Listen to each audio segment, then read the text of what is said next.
começa esse bloco falando do assunto do dia, o embargo às exportações de carne bovina brasileira pela China, que já dura 45 dias. Tudo começou quando o Ministério da Agricultura decidiu suspender os embarques da proteína animal ao país asiático voluntariamente, por conta da confirmação de 2 casos atípicos da doença da vaca louca, que aconteceram nos estados de Minas Gerais e Mato Grosso. Pois bem, na ocasião ficou provado que esses casos não apresentavam risco de contaminação, mas, mesmo assim, as exportações elas não foram retomadas até hoje, porque cabe à China, que é o maior comprador da nossa proteína brasileira, inclusive, fazer esse aceno, liberar as importações. Então, a gente vai conversar agora, vamos saber os reflexos disso no mercado, como quedas na exportação da proteína e no preço do boi gordo. E quem conversa com a gente é o Fernando Iglesias, ele é analista de pecuária da Safras e Mercado. Fernando, boa tarde, seja bem-vindo. Boa tarde a todos, é sempre um prazer participar. E o mercado do boi gordo, desde que anunciaram esse embargo voluntário, como você bem pontuou, está ladeira abaixo. Os preços estão derretendo o país afora. A gente saiu de uma arroba do boi gordo em São Paulo, por exemplo, que estava a 310 e hoje essa arroba custa 260, 275. Então foi uma queda bem consistente e não atinge só o mercado paulista. Isso é uma queda generalizada realmente. Uma série de transtornos aconteceu desde então. O governo brasileiro tenta negociar ativamente com as autoridades chinesas para buscar uma solução para esse impasse, mas até o momento nada surtiu êxito. A gente não tem uma posição chinesa até esse momento. A expectativa é que a tendência é que acabe demorando muito mais do que a gente imaginava. Já tem projeções que a China deve retomar as compras apenas em novembro. Então é um cenário bem complicado realmente e a pecuária de corte aqui no Brasil vai seguir pressionada em função disso. Ô, Fernando, em novembro, né? Então quer dizer, a gente pode colocar aí mais, 11 dias, 12 dias para essa retomada, se isso acontecer só mesmo no mês de novembro. Qual é o reflexo disso e o que pode acontecer, de que forma que isso reflete mais ainda no mercado, dia após dia, até a gente chegar lá? Basicamente, o que a gente tem acompanhado é um movimento de pressão muito intenso. Isso vai se intensificar. Os frigoríficos estão com as câmaras frias abarrotadas. A expectativa é que esse embargo chinês que a gente vive em 2021 fosse muito parecido com aquilo que aconteceu em 2019. Foram um pouco mais de 15 dias, o embargo se resolveu, a China retomou as compras do Brasil e o mercado voltou ao seu fluxo normal. No momento, com essa demora, os frigoríficos realmente estão com as câmaras frias abarrotadas e continuam trabalhando com uma ociosidade maior. Estão reduzindo os seus abates para aguardando esse retorno da China. A China é extremamente importante para as exportações brasileiras, representa de maneira direta ou indireta em torno de 57% de tudo que o Brasil exporta em relação à carne bovina. Então, realmente, a retomada da China é essencial para que a pecuária, para que o mercado entre nos trilhos. E mesmo com uma retomada da China, isso não aconteceria de maneira imediata. A tendência é que demorasse um pouquinho até todas essas questões logísticas forem solucionadas, todas essas questões dos estoques serem resolvidas. Então, demora um pouquinho realmente para o mercado entrar nos eixos. O que acontece é que realmente estamos dependendo desse aval da China, dessa posição chinesa, para que realmente seja restabelecida essa exportação. Já há notícias hoje de carregamentos de carne do Brasil foi rejeitada pela alfândega chinesa. Estava em trânsito, chegou lá e acabou sendo rejeitada, acabou não entrando dentro da China e vai procurar outro destino. Os frigoríficos estão tentando realocar esse lote de carnes ali para o Vietnã ou mesmo para Hong Kong, e até agora está gerando transtornos cada vez maiores. Então, no curto prazo, a gente não vê uma perspectiva de reação dos preços do boi gordo. Vai seguir pressionado, os frigoríficos vão seguir pressionando o mercado, e esse ambiente é muito ruim para toda a cadeia pecuária. Sim, internamente, estava falando dos reflexos, inclusive em São Paulo, né? Como é que isso está refletindo em São Paulo? A gente conversou agora há pouco com o pessoal do Mato Grosso do Sul, da FamaSul, e eles falaram exatamente também em redução de abate. Agora, você tocou num outro ponto, que é essa demanda aí que está represada e como é que essa mercadoria ela é armazenada, né? Isso gera outros impactos, traz outros reflexos, por exemplo, em containers, em frete. Como é que fica esse efeito cascata, Fernando? Quando acontecer essa retomada da China, pode acontecer sim casos de escassez de container frigorífico, porque todo mundo vai querer enviar essa carne basicamente simultaneamente para o nosso principal mercado. Então, gera uma série de transtornos. A parte logística é complicadíssima no momento, é um grande entrave. A carne está parada em câmara fria nesse momento.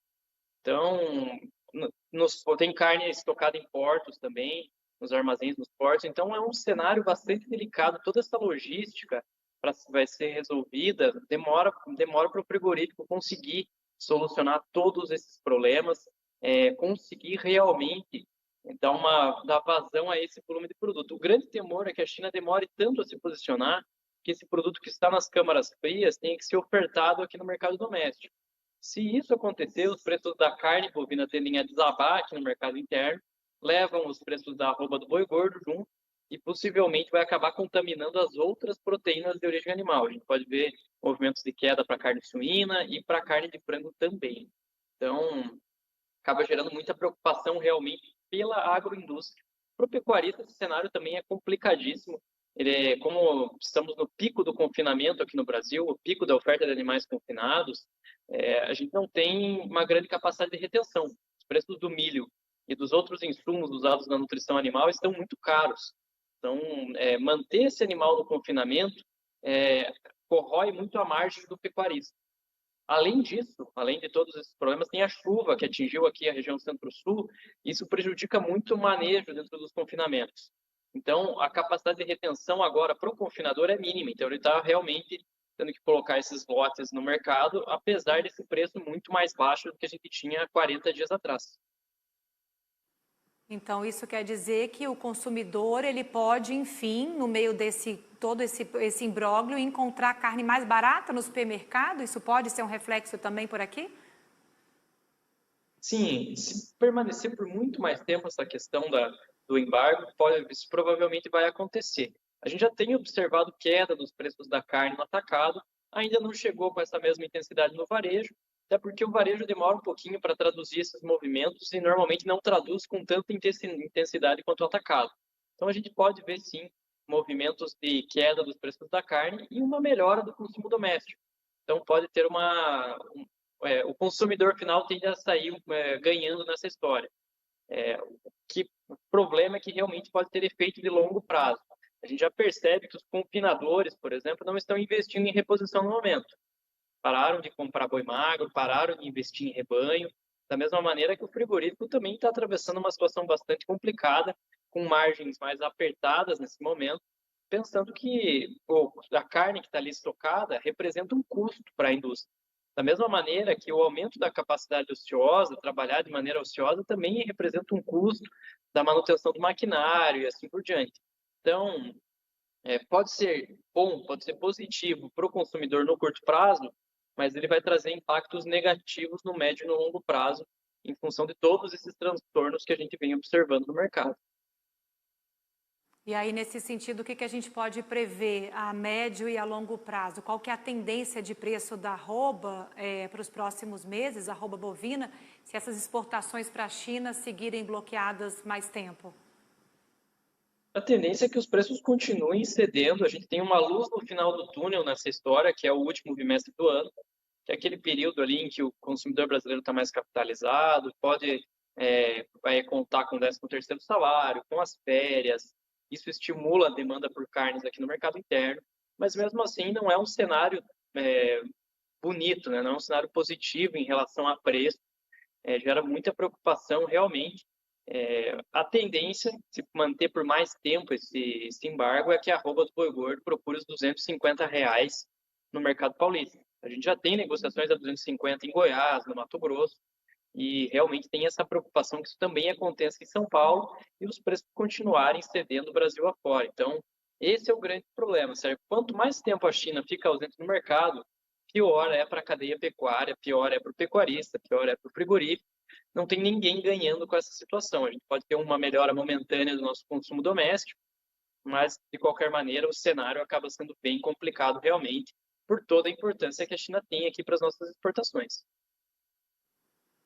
E você acha que esse reflexo, esse cenário, na verdade, essa importância da China, né, enquanto maior compradora, com o bloqueio atual da compra da nossa carne bovina, ele pode também repercutir em outras culturas ou na relação comercial do Brasil com o país chinês, com o país asiático de forma geral? O Brasil, a China é nosso maior parceiro comercial. A gente tem uma dependência grande, o Brasil tem uma grande dependência em relação a várias commodities. Não estamos falando apenas de carne bovina. Carne suína é extremamente dependente em relação à China, soja, algodão. Então, tem uma série de commodities que a gente tem essa correlação muito forte em relação à China. Por enquanto, a gente não vê movimentos mais agressivos por parte da diplomacia brasileira ou, enfim, não está tentando resolver isso de uma maneira agressiva ainda. Está seguindo pelo caminho do diálogo e até o momento, realmente, quem está segurando essa conversa, quem não dá detalhes, quem não está realmente se posicionando é a China. Então a gente precisa dessa posição chinesa, precisa que eles deem o aval para acontecer essa retomada das exportações. Então, realmente fica nessa situação de dependência. Por enquanto, as vias diplomáticas estão sendo adotadas, o governo trabalha para isso. Temos notícias de que a ministra da Agricultura está negociando ativamente essa questão, está tentando solucionar ela o mais breve possível, mas realmente está faltando um pouco de interesse por parte da China para reverter esse embargo, para realmente fazer com que as exportações sejam retomadas o mais rápido possível. Então, virou um cenário em que realmente essa posição da China se torna extremamente necessária aqui para a pecuária de corte no Brasil. Caso contrário, vamos seguir com um cenário bastante pessimista daqui, né, no decorrer das próximas semanas. Tá certo. Fernando Iglesias, analista de pecuária da Safras e Mercado, participando ao vivo aqui com a gente. Fernando, muito obrigada pelas informações. A gente vai seguir acompanhando aí esse cenário, torcendo para que seja revertido da melhor forma e com maior rapidez. Muito obrigada. Eu agradeço. Boa tarde a todos. Até a próxima.